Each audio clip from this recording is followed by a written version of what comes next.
자꾸 하면 피부 다 녹는다. 그래서 하면 안 된다. 이런 얘기가 떠돌더라고요. 네, 지방을 분해하는 치료니까 절대로 하지 마라.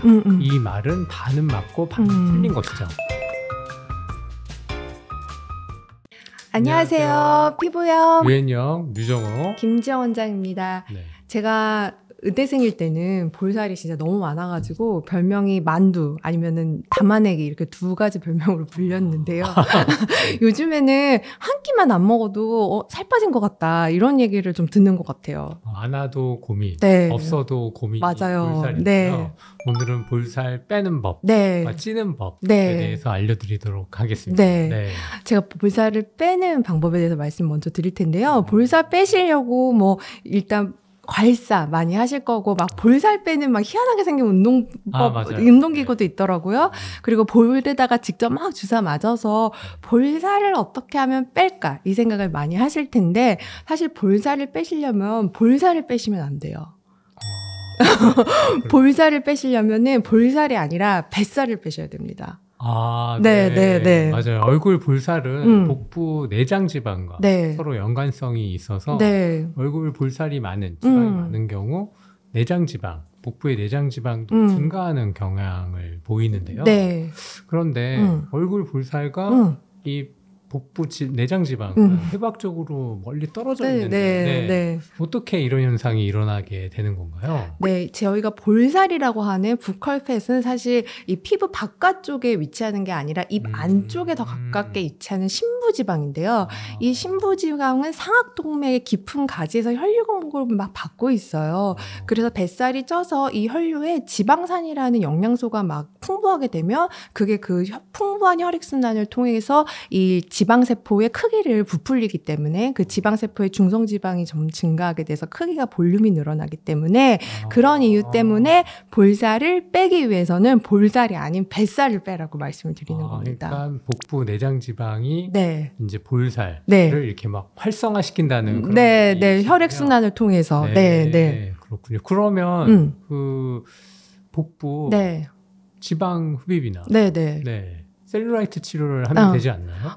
그런데 이 볼살과 관련이 되어 있는 뱃살은 이 피부의 피하 조직에 있는 그런 뱃살이 아니고요. 이 내장 지방과 관련이 되어 있는 뱃살이기 때문에 좀 의미 있는 감량을 통해서 이제 내장 지방이 제거됐을 때 볼살이 빠지는 것이고요. 그래서 사진을 보시면 자신의 몸무게의 18%를 감량한 남성분의 볼살이 되게 드라마틱하게 이제 빠지는 그 사진을 보실 수가 있으실 겁니다. 그래서 이렇게 이제 볼살을 빼기 위해서는 뱃살을 빼시는 게 가장 확실한 방법이고요.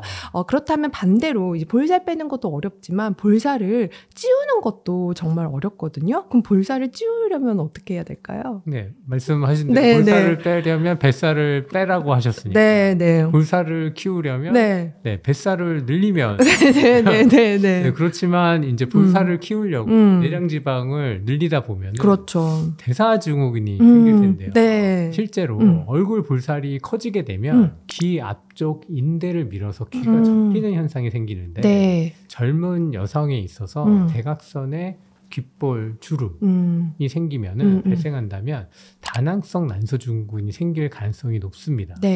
그래서 이런 이유 때문에 뱃살을 찌우지 않고 건강하게 그 볼살을 키우는 방법과 치료에 대해서 말씀드리도록 하겠습니다. 일단 제가 말씀드린 첫 번째 방법은요. 바로 입안 자극인데요. 아까 말씀드렸던 것처럼 볼살은 피부 표면이 아니라 입안 가까이에 있는 심부지방이고요. 이 심부지방 안에는 그 지방유래 줄기세포가 굉장히 풍부합니다. 이 지방유래 줄기세포는 이런 스트레칭되는 잡아당기는 그런 자극에 이제 물리적인 자극에 그 분화와 이동을 이제 잘하는 그런 성질을 가지고 있기 때문에 입안을 유연하게 스트레칭을 해주면 그 줄기세포가 자극이 돼서 입안에 있는 심부지방의 볼륨이 잘 유지가 될 수가 있고요. 이런 이유로 저희가 입안을 자극하는 그런 장영란님이 보여주셨던 쇼츠 영상을 저희가 제작을 했으니 이 쇼츠 영상을 좀 한번 확인을 하시면 좋을 것 같아요. 근데 사실 그 볼살을 키우려면 뭐 필러나 지방 이식, 뭐 스컬트라나 주베르 볼륨과 같이 이렇게 주입하는 시술을 받으면 되잖아요. 네. 근데 굉장히 그 보수적인 분들은 이런 주입하는 시술을 굉장히 꺼려하세요. 네, 맞아요. 그래서 볼살을 키우는 가장 보수적인 치료 방법으로는 초음파 리프팅이 있습니다. 네, 하이프라고 하죠. 네. 이 하이프에는 뭐 여러분들이 잘 아시는 울세라, 리니어펌, 슈링크 같은 이런 치료 방법이 여기에 해당이 됩니다. 네. 그런데 사실 하이프 하면은 갸름하게 하는 치료로 많이 알고 계시잖아요. 네. 그래서 저희가 드리는 이런 의학 정보를 조금 의아해 하실 것 같아요. 네, 맞아요. 이 하이프, 이 초음파 리프팅은 어떤 논문에서는 지방을 분해하는 치료로, 어떤 논문에서는 지방을 생성하는 치료, 네. 약간 정반대의 결과를 보고를 하고 있는데요. 이거는 그 에너지의 차이에 의해서 결정이 되게 됩니다. 아, 세기. 네, 그렇죠. 이런 이유 때문에 지방을 분해하는 치료니까 절대로 하지 마라. 이 말은 반은 맞고 반은 틀린 것이죠. 맞아요. 막 하이프하면 피부 다 녹는다. 네. 그래서 하면 안 된다. 이런 얘기가 떠돌더라고요. 네. 근데 전혀 그렇지 않죠. 네, 오히려 맞아요. 그 치료자의 의도에 따라서 세기를 결정을 해서 지방을 늘릴 수도 있고 지방을 줄일 수도 있는 것이 이제 하이프인 것 같습니다. 네, 맞아요. 에너지를 값을 조절을 해서 반대의 결과를 보일 수 있는 거죠. 네. 제가 그리고 좀 추천해드리고 싶은 어떤 치료, 또 보수적인 치료, 주입하지 않고 볼살을 늘릴 수 있는 보수적인 치료에는 근막 리프팅이 있는데요. 네, 저희가 이제 괄사 리프팅, 근막 리프팅 한번 소개해드린 적이 있는데, 근막은 사실 뼈와 근육 또는 근육과 피부를 연결하는 결합 조직인데요. 굉장히 특이하게 이 근막에는 지방세포로 분화하기 전 단계인 지방 전세포가 있어요. 그래서 이 지방 전세포가 지방세포로 분화하기 때문에 최근에는 바로 이 근막을 바로 제2의 지방의 소스라고 여겨지고 있습니다. 그래서 볼륨을 유지하려면 이 건강한 근막 필수가 되는 거군요. 네, 맞습니다. 네, 그리고 이 근막에는 혈액순환이 굉장히 풍부해요. 그래서 이 근막을 통해서 혈액순환, 즉 지방을 잘 보존할 수 있는 그런 영양소들이 많이 투입이 되면은 훨씬 더 도움이 될 텐데요. 지방을 보존해주는 영양소, 소위 아디포 액티브 또는 리포 액티브 영양소 두 가지를 말씀을 드리면 굉장히 궁금하네요. 네, 먹거나 발랐을 때 지방 조직을 보존해줄 수 있는 영양소 첫 번째는요. 프로안토시아닌이 풍부한 포도 추출물, 예를 들어 레스베라트롤 같은 것이 있고요. 그리고 두 번째 레시틴 성분들이 있습니다. 네.